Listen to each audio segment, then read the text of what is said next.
রাজধানীর আগারগাঁও নির্বাচন কমিশন সচিবালয়ে নির্বাচন ব্যবস্থা সংস্কার কমিশনের সাথে কমনওয়েলথের assistant secretary general professor Luis Franceschi এবং পররাষ্ট্র মন্ত্রণালয়ের পরিচালক আব্দুল্লাহ আল মামুন সহ ৬ জনের প্রতিনিধি দলের সাথে একটি বৈঠক অনুষ্ঠিত হয় নির্বাচন ব্যবস্থা সংস্কার কমিশনের সাথে।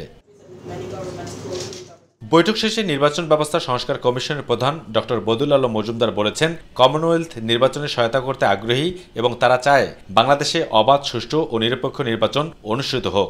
মতামত আদান প্রদান হয়েছে।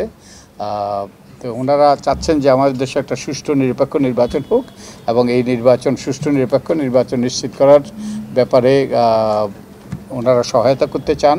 এরপর সাংবাদিকদের সাথে কথা বলেন Commonwealth assistant secretary general professor Luis Franceschi. তিনি বলেন, নিরপেক্ষ ও জনগণের অংশগ্রহণমূলক নির্বাচন দেখতে চায় তারা, যেখানে জনগণের আশা আকাঙ্ক্ষার মতামত প্রতিফলিত হবে। আমরা চাই বাংলাদেশে একটি অবাধ, সুষ্ঠু নির্বাচন হোক, যেখানে জনগণের আশা আকাঙ্ক্ষার প্রতিফলন ঘটবে, আর সেক্ষেত্রে কমনওয়েলথ সবসময় পাশে আছে।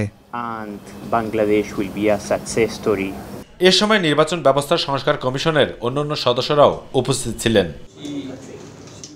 অবু সৈয়দ অপু, মাই টিভি, ঢাকা।